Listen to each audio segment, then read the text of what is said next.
Hey guys, it's Catherine again. We are here at the Raven Rock Ecovillage, and I am super excited to have this conversation with Ted and Dawn about the history of this eco community, how it was created, and how they became so established. Thank you guys for taking the time to talk about this. Where do we want to get started? Well, the beginning for us was when we were students at a Quaker boarding school in Barnesville, Ohio. We had a very influential teacher named Warren Stetzel who was interested in ideas on education, and the school was taking directions that he didn't feel comfortable with, and several of the students joined forces with him, but we weren't able to steer the direction of the school, and so Warren left the school to write a book on his ideas on education called School for the Young. It was about a lifelong education, not pre-kindergarten. And the group of us supported him during his, quotes, year of study, which turned into 5 years. But he was a very frugal man, and so it wasn't hard to do. But he was also very charismatic, and a group of 19 people grew together and decided we wanted to do something with our ideas. And we weren't sure what it was. We thought, start a school, a summer camp, a business. And we were looking, and after a few years, we were either students or teachers there at the school, or spouses. And after a few years, we started looking for places, and we looked in Arkansas, where his family's had a hatchery. We looked in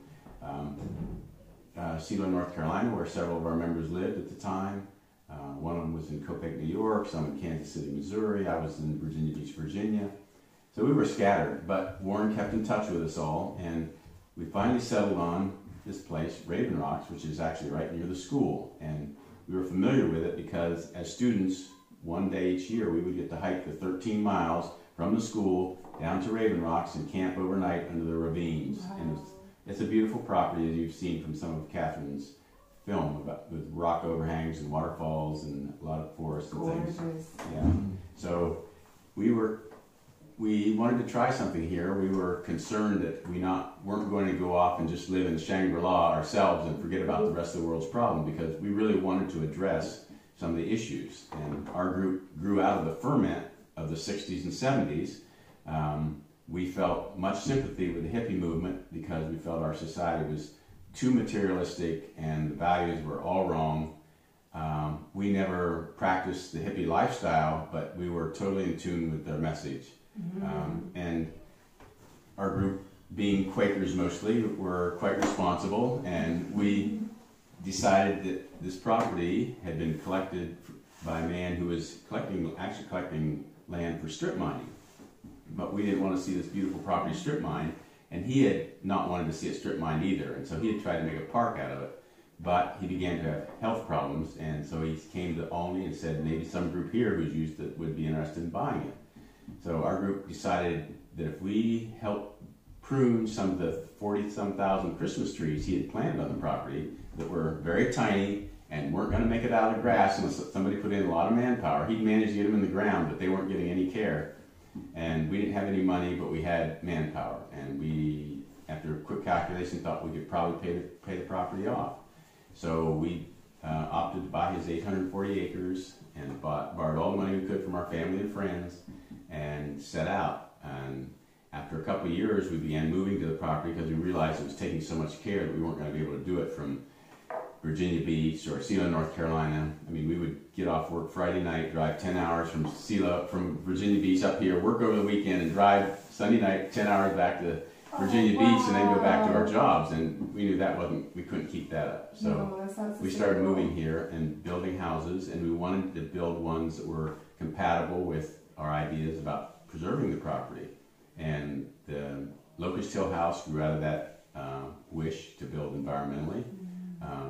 And John Rockwell's renovating the old building into an environmental building. Sidwell's, which I don't think you've seen it, but underground. We just drove by it. I think it's also a beautiful underground building.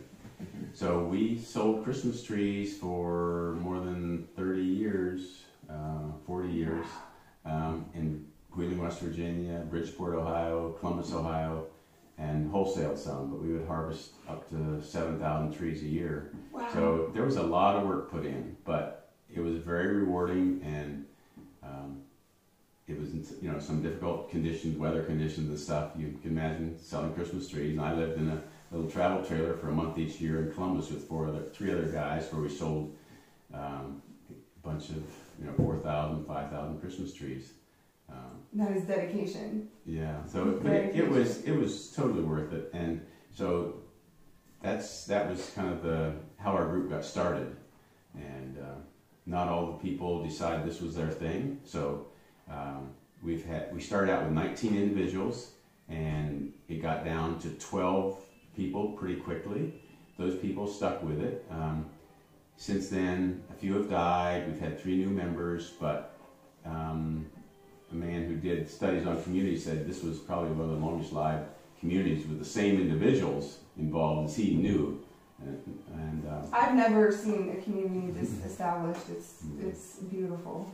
Yeah, so anyway, but our members are getting older, and hopefully we'll have some younger members come along who would help continue. We were trying to figure out how to preserve this property in perpetuity, and we have dedicated we needed to add some properties to protect some of the watershed that was here, to keep it from being developed or strip mined or lumbered. So there are now 1,268 acres, and of those we have dedicated just over 1,000 acres in a conservation easement with Captina Conservancy.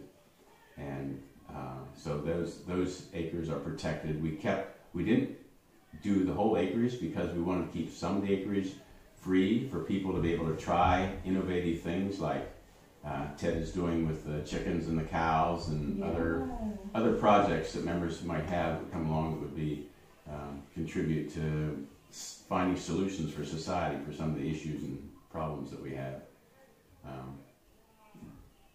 I think it's fair to say that Warren's main interest when he started the group in doing the project was to see us grow as individuals in understanding what motivates people, what makes people happy, what makes them fulfilled, how they can contribute to the overall society to make it function better, so that greed and pride and all those common pitfalls can be alleviated and people can learn to live together in a more peaceful manner. And that was his ultimate goal in everything we tried, was to how can we figure out solutions that can then spread through society because they work. Yeah, now you were telling me that you guys have a consensus-based process that you've utilized, and that your group has never actually taken a vote on anything, right? So that's problem solving, in my opinion. I mean, in a way that I think most American culture has never experienced or seen. I don't know if you guys are willing to talk a little bit about that and how that works. You want to say something about that, Ted? Well, there was the issue when the coal mine came through and wanted to undermine underneath the structures that we were building. Is that where the term undermine comes from? Yeah, probably. Wow, okay. And it's what, 300-400 feet below the surface where they're undermining the coal, and the surface drops 3 to 4 feet. And so there's a lot of disruption of the surface when they go through. And so there was the issue of the coal undermining coming through, and now we have the fracking with the gas industry. And so we've been concerned about the issues around the fracking, and especially with the well bores and how they can give leakage into the water table. And so we decided not to lease our land to the fracking industry in order to preserve, and it was unanimous without any question. That was amazing. We just felt like we're stewards of the land, and it's not our land to it's for future generations, it's for the past generations. And so where do we, how do we come down on this? And there was no question about where each of us stood.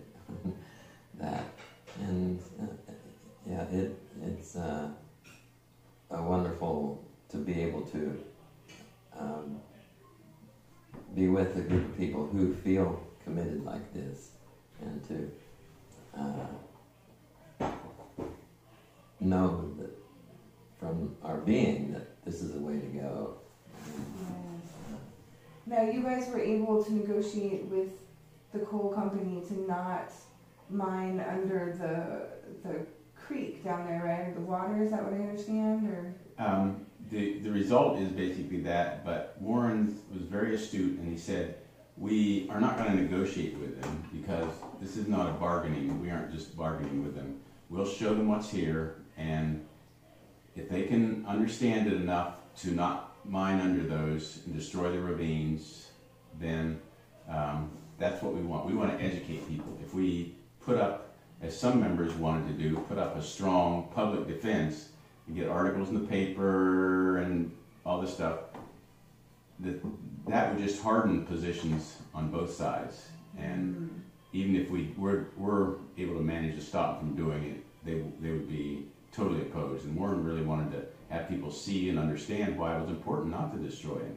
So fortunately, the coal mining owner hired a very forward-thinking man to open this new $100 million mine right on the corner of our property, a long-wall underground mine. And we invited him over just to look. We went with him and showed him what was here. We didn't say, don't dare destroy this. We just showed him what was there.